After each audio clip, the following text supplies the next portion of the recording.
do versículo 1 até o versículo 26. Eu estarei lendo, os irmãos acompanhando a leitura. Mas antes disso, eu queria mais uma vez falar com o Senhor em oração. Feche seus olhos, por favor.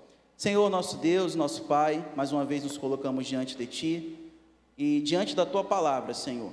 Nós estamos diante da Tua voz, da Tua palavra, Senhor, que não é mera letra, mas a partir do momento que, iluminados pelo Espírito Santo, nós lemos a Escritura, lemos a Tua palavra, nós somos, ó Deus, instruídos por Ti, por meio dela, encorajados, exortados, confrontados e, ó Deus, motivados também por Ti, por meio da Tua palavra. Fale aos nossos corações, nos ajude, Senhor, retirando de nós quaisquer distrações, qualquer coisa, Senhor, que venha nos atrapalhar e tentar, de alguma forma, dificultar o aprendizado, a leitura, a atenção voltada à Tua palavra nesse momento. Ó Deus, que possamos sair daqui com mais essa porção da Tua palavra em nossos corações e prontos, Senhor, para dar testemunho dela, para a glória do Teu nome. Oramos em nome de Jesus. Amém e amém. Aconteceu que, num daqueles dias, estando Jesus a ensinar o povo no templo e a evangelizar, sobrevieram os principais sacerdotes e os escribas, juntamente com os anciãos, e o arguíram nestes termos: dize-nos, com que autoridade fazes estas coisas? Ou quem te deu esta autoridade? Respondeu-lhes: também eu vos farei uma pergunta. Dizei-me, o batismo de João era dos céus ou dos homens? Então eles arrazoavam entre si. Se dissermos do céu, ele dirá: por que não acreditastes nele? Mas, se dissermos dos homens, o povo todo nos apedrejará, porque está convicto de ser João um profeta. Por fim, responderam que não sabiam. Então Jesus lhes replicou: pois nem eu vos digo com que autoridade faço estas coisas. A seguir, passou Jesus a proferir ao povo esta parábola. Certo homem plantou uma vinha, arrendou-a a lavradores e ausentou-se do país por prazo considerável. No devido tempo, mandou um servo aos lavradores para que lhe dessem do fruto da vinha. Os lavradores, porém, depois de o espancarem, o despacharam vazio. Em vista disso, enviou-lhes outro servo, mas eles também a este espancaram e, depois de o ultrajarem, o despacharam vazio. Mandou ainda um terceiro, também a este, depois de o ferirem, expulsaram. Então disse o dono da vinha: que farei? Enviarei o meu filho, amado, talvez o respeitem. Vendo-o, porém, os lavradores arrazoavam entre si, dizendo: este é o herdeiro, matemo-lo, para que a herança venha a ser nossa. E lançando-o fora da vinha, o mataram. Que lhes fará, pois, o dono da vinha? Virá, exterminará aqueles lavradores e passará a vinha a outros. Ao ouvirem isto, disseram: tal não aconteça. Mas Jesus, fitando os olhos, disse: que quer dizer, pois, o que está escrito? A pedra que os construtores rejeitaram, esta veio a ser a principal pedra angular. Todo o que cair sobre esta pedra ficará em pedaços, e aquele sobre quem ela cair ficará reduzido a pó. Verso 19, naquela mesma hora, os escribas e os principais sacerdotes procuravam lançar-lhe as mãos, pois perceberam que, em referência a eles, dissera esta parábola, mas temiam o povo. Observando-o, subornaram emissários que se fingiam de justos para verem se o apanhavam em alguma palavra, a fim de entregá-lo à jurisdição e à autoridade do governador. Então o consultaram, dizendo: mestre, sabemos que falas e ensinas retamente, e não te deixas levar de respeitos humanos, porém ensinas o caminho de Deus, segundo a verdade. É lícito pagar tributo a César ou não? Mas Jesus, percebendo-lhes o ardil, respondeu: mostrai-me um denário. De quem é a efígie e a inscrição? Prontamente disseram: de César. Então lhes recomendou Jesus: dai, pois, a César o que é de César, e a Deus o que é de Deus. Não puderam apanhá-lo em palavra alguma diante do povo, e, admirados da sua resposta, calaram-se. Palavra do Senhor, assentai-vos, irmãos. Certa vez alguém declarou: mais quero o bem que me fazem as feras, que o mal que me querem os fingidos homens. O autor dessa frase traça intencionalmente uma linha entre a ferocidade honesta das feras, cujo seu instinto consiste justamente em atacar e nada mais, com a falsidade polida de homens fingidos. Há mais perigo, irmãos, na hipocrisia educada dos civilizados do que no ataque direto de um inimigo declarado. Há mais veneno na manipulação disfarçada de pergunta sincera do que na afronta aberta e clara. Esse texto nos mostra um pouquinho disso que acabamos de ver. Jesus, ele, como eu já disse anteriormente, antes da leitura do texto, está nos seus últimos dias, antes da crucificação, antes de subir à cruz do Calvário e consumar a obra a qual veio realizar aqui, e então passa a ser confrontado constantemente, de forma mais intensa, por aqueles que eram homens civilizados, respeitados, pessoas respeitadas perante a sociedade. A Bíblia mostra isso com muita clareza, e nesse texto também. Jesus, que ensina no templo, é confrontado por uma delegação do Sinédrio. O Sinédrio era aquele concílio responsável por toda a esfera religiosa da cidade de Jerusalém. Eram eles aqueles que ditavam as regras de como se cultuar, da forma correta ou não, que as pessoas deveriam se apresentar diante de Deus no santuário. Eram aqueles autorizados pela comunidade, respeitados pela comunidade, com a finalidade, o objetivo de então instruírem o culto em Jerusalém. E Jesus então é arguido por eles, que por mais que fossem considerados pessoas educadas, polidas, respeitadas, religiosas, na verdade estavam completamente cheios, envolvidos com maldade e perversidade em seu coração.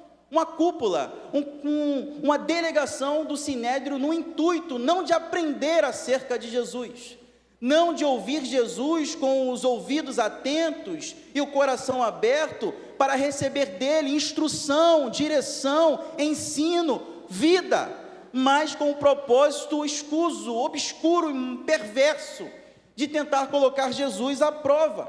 As feições desses homens mostram certa reverência.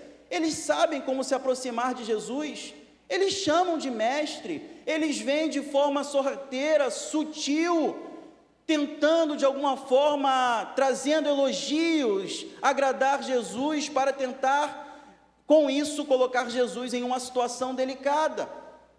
Eles vêm com feições que apresentam aparente reverência, mas os seus corações tramam, na verdade, morte. E nós muitas vezes também, como servos de Cristo Jesus e discípulos, lidamos com situações assim. Dificilmente Satanás vem de forma clara, dificilmente o adversário das nossas almas vem de forma clara, direta, a fim de tentar de alguma forma atrapalhar, afetar, perturbar a nossa paz, a nossa vida e principalmente o nosso trabalho enquanto discípulos de Cristo Jesus, de dar continuidade àquilo que ele começou, muitas vezes nós, e isso é perceptível em toda a trajetória que temos feito no Evangelho de Lucas. Muitas vezes nós passaremos por situações semelhantes à situação vivida por Jesus, porque nós somos chamados a exemplo de Jesus, já que nele somos mais que vencedores, já que a vitória dele é a garantia da nossa vitória, também somos desafiados a participar dos seus sofrimentos, das suas dores, das lutas que ele passou. Um discípulo, ele identifica-se totalmente com aquele que o chamou, com seu Senhor. Ele sofre também do sofrer e das dores e lutas enfrentadas pelo seu mestre. E o nosso mestre, o nosso Senhor, não é outro senão Jesus Cristo. Ele nos chamou e em momento nenhum, em momento algum, mentiu para nós, acerca das dificuldades, dilemas, mazelas que nós enfrentaríamos nessa vida, incluindo a perseguição e a oposição por parte do nosso adversário e de pessoas que muitas vezes, cedendo lugar ao nosso adversário, vêm como instrumentos dele para tentar nos atrapalhar e perturbar a nossa paz. Esses homens fazem perguntas, mas não para aprender. Fazem discursos, mas não para confessar. Eles não estão se aproximando de Jesus com o objetivo pelo qual nós devemos nos aproximar, que é aprender de Jesus e, abertos diante do Senhor da nossa vida, termos a nossa alma mudada por Ele. Isso é um alerta para nós, porque eles estão no templo ali, mas não estão diante de Deus. E esse cenário de aparente reverência, mais hostilidade, é que Jesus brilha com sua sabedoria. Essa situação em que Jesus se encontra, em outros momentos também acontece, e é um alerta para nós. Por quê? Porque nós estamos aqui diante de um texto que não nos ensina apenas, não nos ensina e não nos instrui apenas a como lidarmos com os ataques do adversário da nossa alma, mas nos ensina também a fazer uma análise interna do nosso coração. Coisa difícil é fazermos uma análise do nosso próprio coração. Somos velozes muitas vezes por analisar o contexto político, o contexto social, somos velozes muitas vezes por analisar a vida alheia, mas temos uma imensa dificuldade de olhar para dentro do nosso coração e percebermos os caminhos maus que constam e estão dentro do nosso ser. Essa dificuldade é tão real que o salmista, ou os salmistas, por diversas vezes, reconhece isso, quando ele vai declarar: Senhor, vê se há em mim algum caminho mau, porque nós mesmos temos dificuldade de dar conta da nossa própria natureza perversa e má, corrompida pelo pecado. É por isso que nós somos salvos pela graça, e não por nossas próprias obras. Nós temos dificuldade de fazer uma análise interna e ver os nossos caminhos maus. Ele vai dizer, o salmista: sonda-me, ó Deus, conhece os meus pensamentos. Em outro salmo, nós vamos ler que o salmista clamando e suplicando para que o Senhor livre até mesmo dos pecados que ele não lembra, não conhece. A Bíblia mostra essa fragilidade nossa. E esse diálogo entre Jesus e os religiosos também deve nos ensinar nisso. Nós precisamos fazer uma autoavaliação no seguinte sentido, e é a pergunta que nós devemos fazer a todo momento na nossa jornada e na nossa caminhada: por que eu me aproximo de Jesus? Por que eu me aproximei de Jesus? A gente sabe que nós somos salvos pela graça, e nós nos aproximamos de Jesus e o amamos, porque o amor de Deus antes nos alcançou, nos constrangeu, mas nós precisamos perguntar a todo momento a nós mesmos, e investigar o profundo da nossa alma e do nosso coração: por que eu me aproximei de Jesus? Em qual intenção está no meu coração ao me aproximar de Jesus? Porque sempre Jesus carregou e arrastou próximo a Ele multidões essas que receberam cura, receberam sustento, alimento, contemplaram coisas grandiosas, mas muitas dessas pessoas entregaram Jesus à morte, inclusive esses religiosos. Inclusive há até hoje pessoas que se aproximam de Jesus pelos motivos errados, não para aprender dele, mas com intenções totalmente egoístas e com expectativas extremamente equivocadas, como vimos na semana passada, sobre quem é ou quem deve ser Jesus para nós.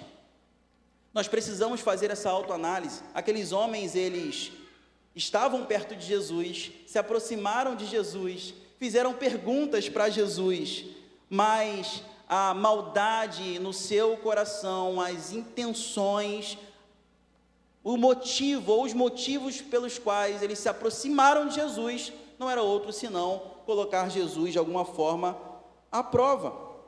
Nós precisamos entender, assim como o autor da frase nos alertou para a diferença entre a cortesia fingida e a verdade, que Cristo nos mostra o contraste entre a autoridade divina e a autoridade humana. entre o controle aparente dos homens e o domínio invisível de Deus. Hoje nós vamos olhar para esse texto, já estamos olhando para esse texto, para vermos, primeiro, como a autoridade de Jesus foi desafiada, mas permaneceu soberana e inabalável. Segundo, como a hipocrisia dos líderes religiosos foi exposta, não na mesma moeda, porque Jesus não retribui a maldade com maldade, mas com sabedoria.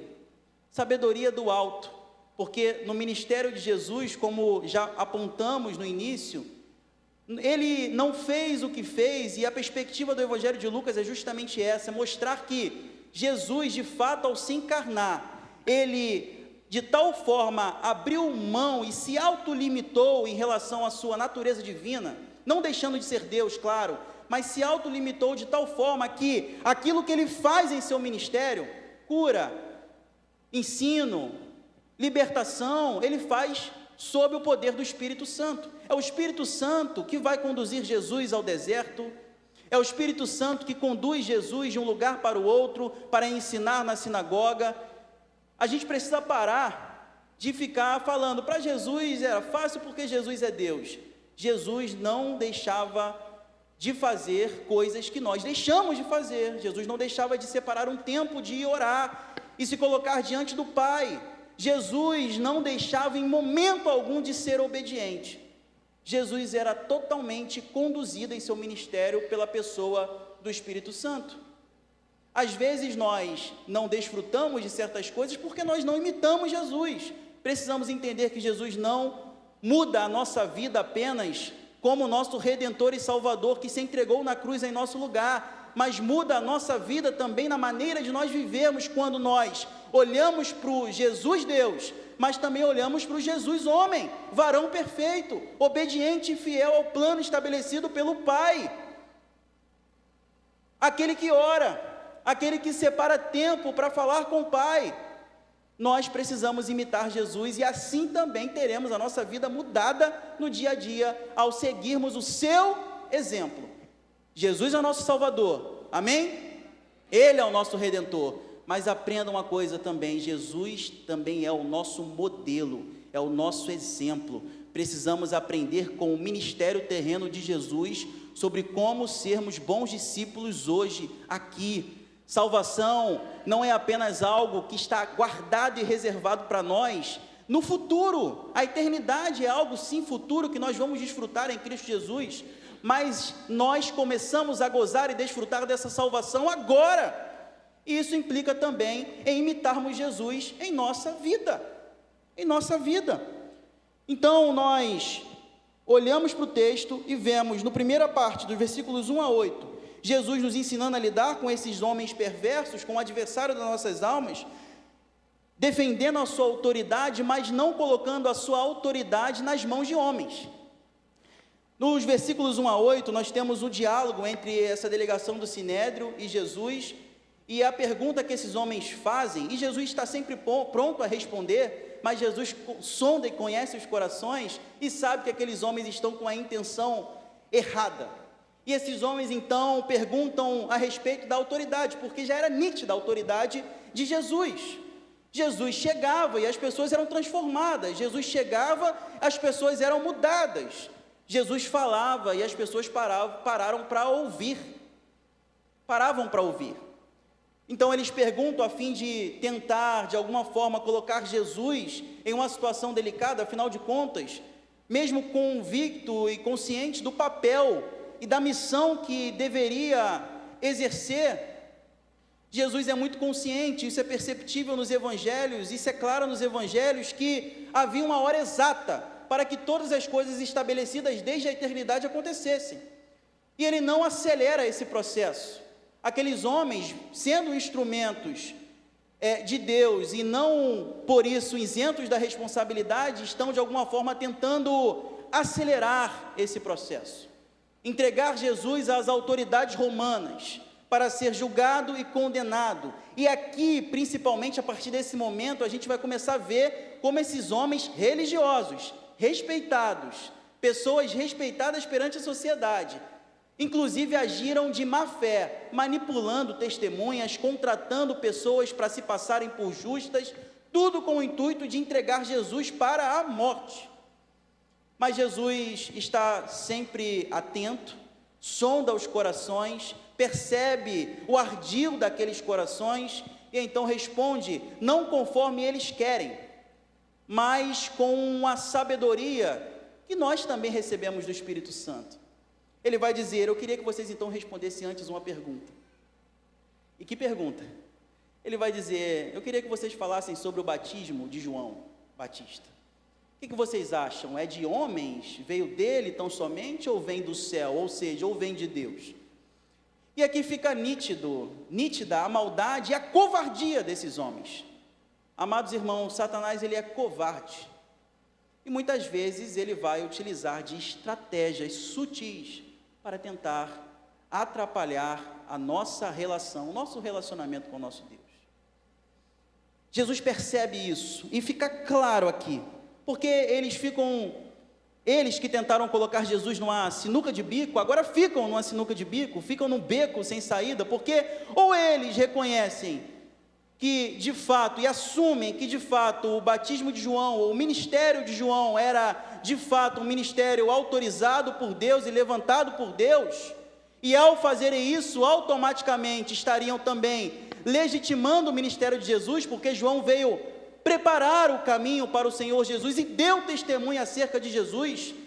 Ao ver Jesus passar, João declarou, olha, sigam ele, eis o Cordeiro de Deus, que tira o pecado do mundo. Então, se aqueles homens, diante daquela multidão, assumissem que de fato João Batista é homem de Deus, era homem de Deus, eles automaticamente estariam confirmando que a autoridade no qual Jesus estava pregando, ensinando e fazendo, era divina. Mas se eles negassem, e mostra aí então Jesus a covardia desses homens, eles estariam enfrentando a hostilidade do povo, porque o povo tinha apreço pelo trabalho e ministério de João Batista. João Batista que foi morto, degolado, decapitado, porque pregou contra a iniquidade, principalmente dos religiosos e do palácio. Corajoso, levantado por Deus para, a exemplo de outros profetas, proclamar arrependimento a um povo, a uma nação e principalmente a religiosos e pessoas do palácio de Herodes que estavam vivendo de maneira ímpia, devassa, promíscua, infiel a Deus e a sua lei. E então esses começam a conversar entre si, porque eles perceberam como Jesus o questionam, e eles então chegam à conclusão, é melhor não responder nada. E Jesus sabiamente vai dizer, então, vocês não estão dignos ou prontos para receber também a minha resposta. E Jesus não para por aí, porque Jesus ele vai, nesse primeiro momento, falar acerca da autoridade dele, que não deve ser legitimada ou confirmada por homem algum. Isso fica claro no discurso de Jesus, mas vai seguir exortando esses homens. Vai seguir exortando não apenas esses homens, mas o próprio povo, através de uma parábola, como Jesus costumava fazer. Ele vai contar a parábola dos lavradores maus. E nessa parábola nós temos uma clara analogia, uma alusão, uma metáfora da própria história de Israel, que envolve inclusive a figura desses homens religiosos, esses homens maus que querem colocar Jesus à prova. Ele vai dizer que certo homem, e esse dono da vinha representa o próprio Deus, ele deixa a sua vinha arrendada a certos lavradores, pessoas que deveriam produzir, e aí a gente precisa lembrar aqui daquilo que vimos semana passada, que o salvo serve. Se Deus inaugurou em Cristo Jesus um reino, o seu reino, e estabeleceu a sua igreja, cada um de nós como agentes desse reino, nós não podemos ser salvos e ficarmos com o braço cruzado. Trabalhar é o nosso papel, servir é o nosso papel. Então, novamente a parábola, esse homem, ele dá trabalho àqueles homens responsáveis por cuidar da vinha, retirar o fruto daquela vinha e dar o lucro ao seu senhor. Essa era a responsabilidade deles. E esse homem vai para um lugar distante e manda funcionários Funcionários que vão até a vinha ver como está, pegar o lucro, receber a parte do ganho e voltar para entregar ao seu senhor, ao senhor da vinha. A vinha representa o próprio reino de Deus, um reino que se reflete na igreja do Antigo e do Novo Testamento, Israel e nós, gentios também. Não dois povos distintos, mas um único povo, agentes de transformação levantados por Deus, para ser luz para as outras nações. Acontece que na parábola, esses funcionários do dono da vinha, eles não voltam com o recurso, com o ganho daquela vinha. Pelo contrário, aqueles homens que receberam daquele senhor a missão, maltratam, ultrajam, matam. Um por vez, cada um que era enviado pelo senhor da vinha era morto. Era morto. Esses homens, eles representam os próprios profetas. E é interessante a gente entender que Jesus intencionalmente coloca essa parábola após citar um profeta que foi morto por pregar contra a impiedade e a maldade da sociedade, dos religiosos do palácio.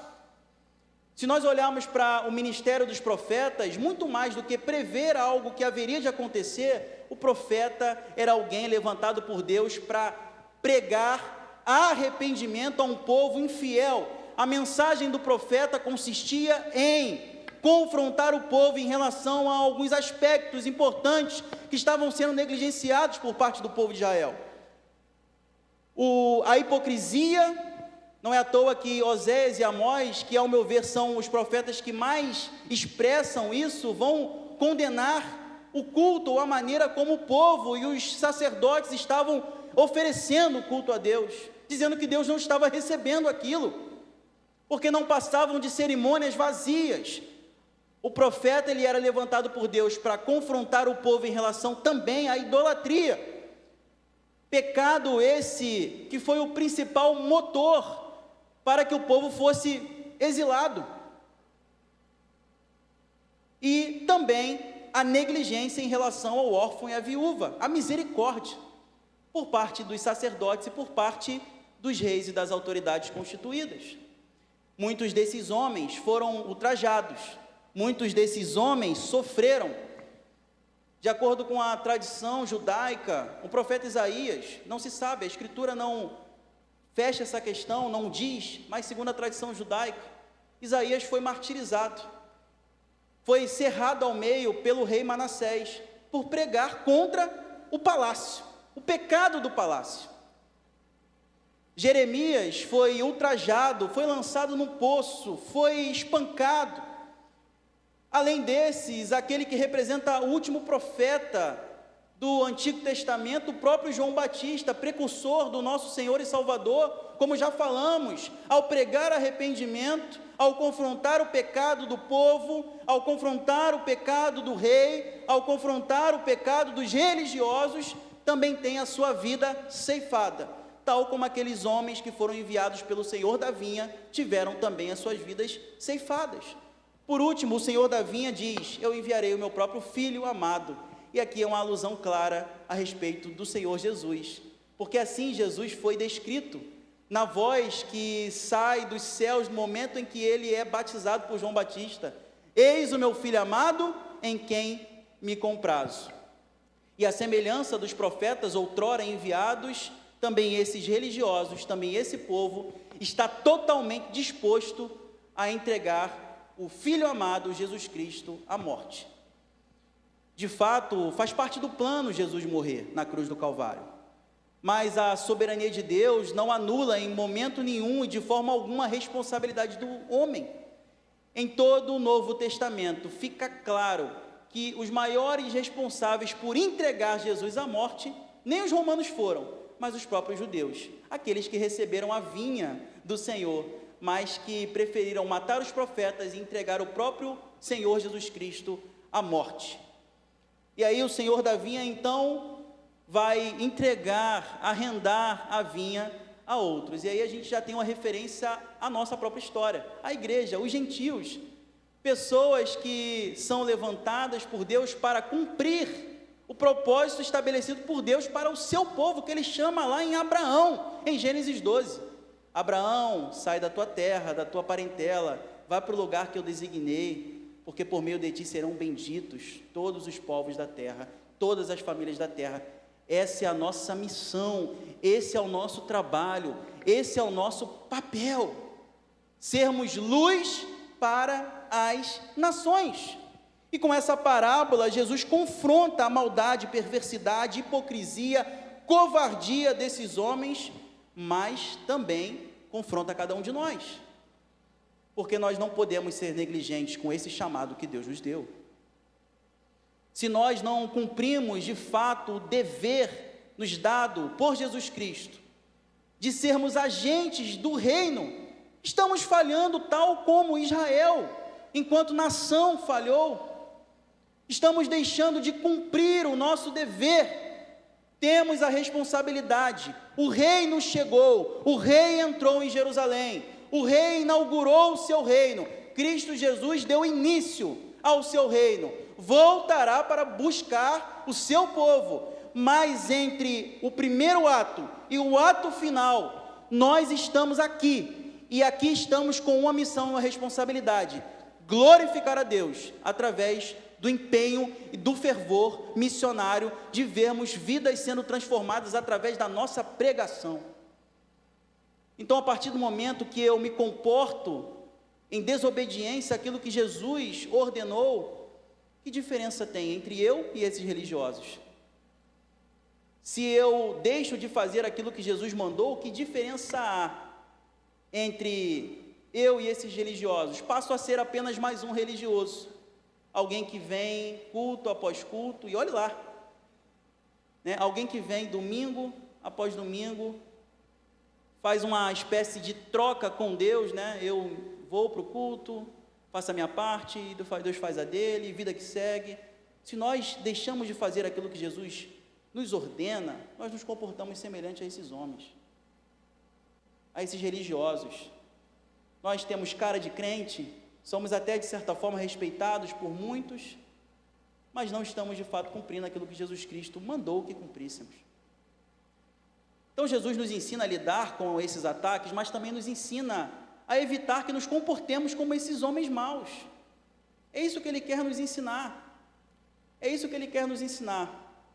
Jesus quer nos ensinar que Ele, para nós, precisa ser, como Ele vai concluir, após esses homens começarem a perceber que Jesus está falando deles, e esses homens começam a ficar nervosos, porque eles entendem, eles começam a compreender: Jesus não está de brincadeira, Ele está pegando a gente de jeito, Ele está conseguindo dobrar a gente, e eles são capazes de perceber que Jesus está falando não é de outras pessoas, não, Jesus está falando deles. O que Jesus está querendo dizer é que, para aqueles homens, não que Jesus seja a pedra de tropeço, mas a figura de Jesus para aqueles homens que não reconhecem a Ele, não creem nele, na verdade a figura de Jesus representa um grande juízo para eles, porque Jesus Cristo, para nós que cremos, é salvação, mas para aqueles que o rejeitam, mas para aqueles que não creem, para aqueles que permanecem diante dele e, apesar de se aproximarem dele com o coração duro e endurecido, na verdade ele representa juízo, que é o que ele vai dizer nos versículos 17 e 18. Jesus, fitando os olhos, disse: que quer dizer, pois, o que está escrito? A pedra que os construtores rejeitaram, esta veio a ser a principal pedra angular. Todo aquele que cair sobre esta pedra ficará em pedaços, e aquele sobre quem ela cair ficará reduzido ao pó. Eu leio esse texto, eu lembro daquilo que o apóstolo Pedro, na primeira carta, ele vai declarar, no capítulo 2, quando ele vai dizer, no versículo 6 e versículo 7, por isso está na Escritura: eis que ponho em Sião uma pedra angular, eleita e preciosa, e quem nela crer não será de modo algum envergonhado. Essa pedra angular é o próprio Senhor Jesus. A pedra, para vós outros, portanto, que credes, é a preciosidade, mas para os descrentes, a pedra que os construtores rejeitaram, essa veio a ser a principal pedra angular, e, versículo 8, pedra de tropeço e rocha de ofensa. São estes os que tropeçam na palavra, sendo desobedientes para o que também foram postos.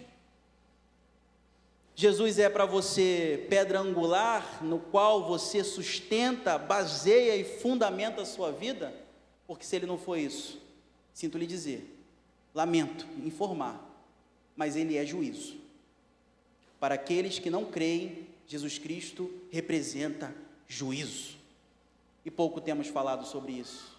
Infelizmente, a igreja tem poupado ou pensado poupar os ouvidos do seu auditório, tentando esconder algo a respeito de Jesus.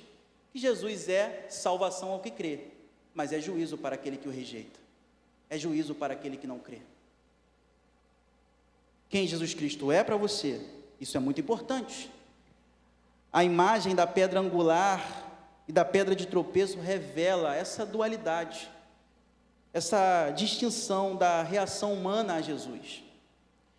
Alguns recebem por fé e fazem de Jesus o fundamento da sua existência, o fundamento da nossa alegria, o fundamento da nossa paz, o fundamento da nossa existência, da nossa vida. Outros, entretanto, ignoram, encontram nisso motivo de tropeço. Não em Jesus. Jesus não faz ninguém tropeçar, mas a própria dureza, os próprios pecados, a própria ignorância e a própria atitude deliberada de rejeitar faz com que essas pessoas tropecem. E aí Jesus Cristo é, para essas pessoas, juízo. Alguns ignoram, alguns recebem. Alguns encontram Jesus e fazem dele o seu fundamento. Outros tropeçam e caem. E você? Reflita sobre isso, pense sobre isso. Por fim, na parte final do texto que lemos, ô gente insistente e maldosa, são esses religiosos. Quando eles estão totalmente sendo dobrados por Jesus, uma nova estratégia surge. E aí é importante a gente entender que Satanás, ele não desiste fácil. Você precisa estar constantemente vigilante, entendendo que na força do Senhor, você vai prevalecer, mas sempre vigilante. Esses homens insistem em tentar colocar Jesus à prova, colocar Jesus numa situação delicada. Veja, é tão interessante a hipocrisia, a maldade, a covardia desses homens, que eles começam aí você começa a ver quem de fato eles são, porque eles então vão subornar, a partir do versículo 20, subornar emissários, para que esses emissários, essas pessoas enviadas, se finjam de pessoas justas, se passem por pessoas justas, para então fazerem perguntas para Jesus. Eles não conseguem se aproximar de Jesus sem serem constrangidos ou envergonhados, não por terem o seu coração quebrantado, mas por ter a sua verdadeira intenção revelada. E eles então pensam o seguinte: não dá para a gente, vamos contratar pessoas que pareçam justas, porque a gente não parece, para Jesus a gente não consegue enganá-lo. Vamos contratar pessoas que se passem por justas para tentar colocar Jesus em uma situação delicada. E a finalidade deles é interessante, que é entregar Jesus às autoridades romanas, é entregar Jesus na mão dos romanos, como a gente vai ver no versículo 20, entregá-lo à jurisdição e à autoridade do governador. Então, o versículo 21 vai dizer que eles fazem uma pergunta. Eles consultaram Jesus dizendo: mestre, sabemos que falas e ensinas retamente, e não te deixas levar de respeitos humanos. Olha a ardilosidade, olha a maldade. Porém, ensinas o caminho de Deus, segundo a verdade. É lícito pagar tributo a César ou não? Gente, essa questão do tributo é uma situação extremamente delicada naquele contexto. Extremamente delicada. A gente precisa lembrar que Israel é uma nação conquistada, dominada por um império perverso, porém poderoso. Os romanos estavam dominando tudo aquilo que era a região da Palestina, e Israel estava também dominado. E não bastassem as obrigações judaicas do povo, eles ainda tinham de pagar tributo ao Império Romano, pagar tributo a César, ao imperador, a coroa romana. E não bastasse isso, alguns judeus se vendiam para os romanos e eram contratados pelos romanos, são os publicanos ou coletores de impostos, dentre os quais se encontra Levi ou Mateus, que torna-se um discípulo de Jesus, e Zaqueu, que foi pregado aqui na semana retrasada, que também tem sua vida transformada. Esses homens, além de trabalharem contra o seu próprio povo, ainda muitas vezes roubava e pedia mais do que era exigido. Ou seja, tributo a Roma era sinônimo de opressão, era sinônimo de opressão, de perversidade, de maldade. Povo pobre, povo carente, pagando imposto para judeu, pagando imposto para romano, sendo roubado por seus próprios conterrâneos. Essa questão do tributo é uma questão delicada, muito delicada. Eles foram inteligentes nesse ponto, porque tentaram colocar Jesus à prova numa situação extremamente delicada. A resposta de Jesus é uma resposta sábia, mas se Jesus respondesse de outra forma, sugerindo que sim, de fato, você deve pagar tributo, poderia ser interpretado de uma forma equivocada por parte dos judeus, porque ia sugerir que Jesus estivesse aliado e subserviente também ao Império Romano. Jesus não está. E se Jesus dissesse que não, o que aconteceria é que ali eles teriam a prova suficiente para entregar Jesus aos romanos. Olha, romanos, eis aí um rebelde, alguém que está se opondo ao governo e poder romano. Então eles foram sutis, como Satanás muitas vezes é sutil ao tentar de alguma forma nos atingir e nos atacar. Mas Jesus responde com sabedoria. Jesus percebe o ardil. E Jesus é tão sábio aqui, que Jesus ele faz o seguinte, ele olha para aqueles homens e fala o seguinte: Samuel, me dá uma moeda aí do seu bolso. Imagine que Samuel foi aquela pessoa que perguntou para Jesus: Samuel, me dá uma moeda aí do seu bolso, me dá um denário. Denário era uma moeda, era um dia de trabalho de um trabalhador comum. E Jesus não tira o denário do seu bolso, mas ele pede que aqueles homens entregassem aquele dinheiro, aquela moeda para ele. Aqueles homens entregam. Jesus com isso mostra que eles mesmos estão completamente envolvidos na lógica do domínio romano. Eles estão envolvidos, tão envolvidos que eles lucravam com essa moeda. Sabe como? Fazendo câmbio no templo. Porque essa moeda, ela não era utilizada para ofertar. Porque, como o próprio texto diz, havia nela uma imagem, uma efígie e uma inscrição. Era a imagem do próprio César, como Jesus vai dizer. E nessa descrição, uma informação chocante para Israel, que era a seguinte declaração. Estava nessa moeda a seguinte descrição: César Augusto, filho do divino Augusto. Era uma inscrição que apontava, inclusive, para César como alguém divino. Então, essa moeda não podia ser usada para ofertar no templo. O que esses homens faziam? Faziam o câmbio, a troca, e lucravam em cima dessa troca. Eles criaram a moeda do templo, por isso que Jesus chega lá quebrando tudo, derrubando tudo, porque eles estavam fazendo da casa de Deus um mercado de câmbio, dentre outras coisas. Eles chegavam, as pessoas chegavam com a moeda romana, e eles cobravam um valor maior para trocar aquela moeda romana com a cara de César e com a descrição de que César é divino, por aquilo que eles criam que é a moeda do templo. Então esses homens religiosos, perversos, que se aproximam de Jesus não para receber dele, mas para tentar colocá-lo à prova, estão completamente envolvidos na cultura de corrupção e na estrutura de domínio romano. Jesus pede a eles aquela moeda, e eles não. E Jesus, de forma muito sábia, vai dizer o seguinte: quem é que está nessa moeda? É César. Então continue fazendo aquilo que vocês já fazem. Continue dando a César o que é de César. Continue pagando a César aquilo que é devido, o tributo devido, mas deem a Deus o que é de Deus. Deem a Deus o que é de Deus. Aqui Jesus, além de reforçar a importância da obediência civil, cabe a nós, irmãos, independente de quem esteja no poder, orarmos pelas autoridades, intercedermos para que haja justiça, para que o mal seja punido, para que os poderes civis desse mundo, do nosso país, do nosso estado, da nossa cidade, hajam com justiça. Mas não espere justiça, mas ore para que hajam com justiça. Jesus reforça a importância e a responsabilidade civil que possuímos. Entretanto, acima de tudo, o que ele exige de nós é que acima de tudo, acima de todos, está o compromisso que possuímos e temos com aquele que é o Senhor, não apenas do nosso dinheiro, mas da nossa vida como um todo.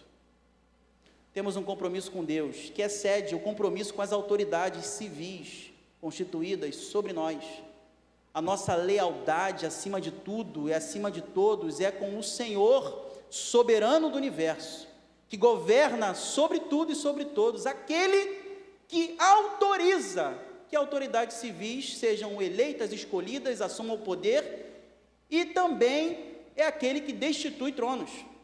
A nossa responsabilidade, o nosso compromisso é, acima de tudo, com o Senhor do universo. E é interessante que Jesus Cristo ele está apontando para uma moeda. E ao dizer que dai, pois, a César o que é de César e a Deus o que é de Deus, há um ponto importante aqui. Quantas vezes eu passei por esse texto e não percebi esse detalhe importante? A Bíblia sempre tem, Deus sempre tem a nos ensinar. Deus sempre tem aplicações para nós. Você já leu a Bíblia toda alguma vez? Se você leu uma vez, 2 vezes, 3 vezes, leia a quarta, leia a quinta. Persista, continue lendo. Sempre você vai receber de Deus instrução e vai ler, entender coisas que antes você não entendeu. A imagem de César está na moeda, mas quando Jesus aponta para a moeda, ele fala que a imagem de César está na moeda, do outro lado está aquele que porta a moeda e aqueles que estão ouvindo. Nesses, a imagem é a própria imagem de Deus incutida em nós, implantada em nós. Nós somos criados à imagem e semelhança de Deus. É por isso que a nossa vida deve pertencer totalmente a Ele.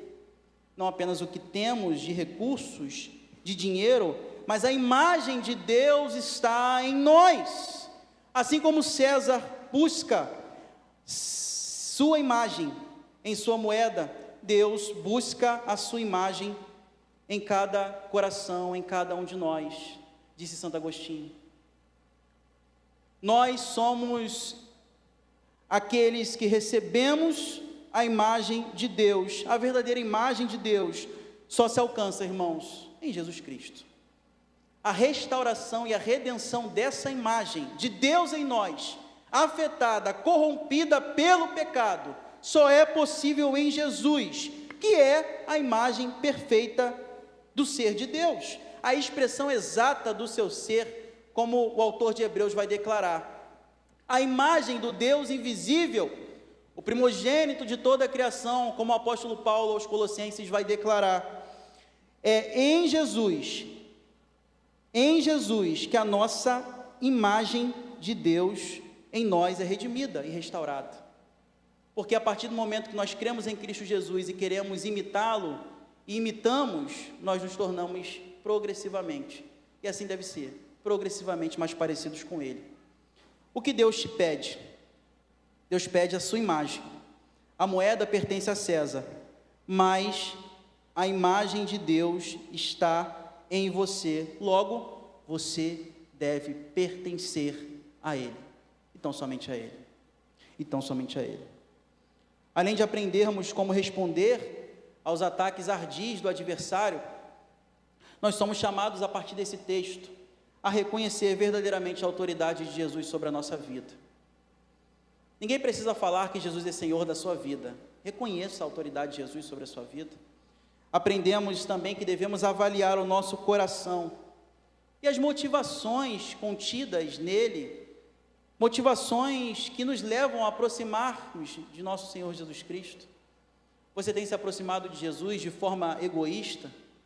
Você tem se aproximado de Jesus porque você vê nele alguém que deve satisfazer os seus anseios e caprichos?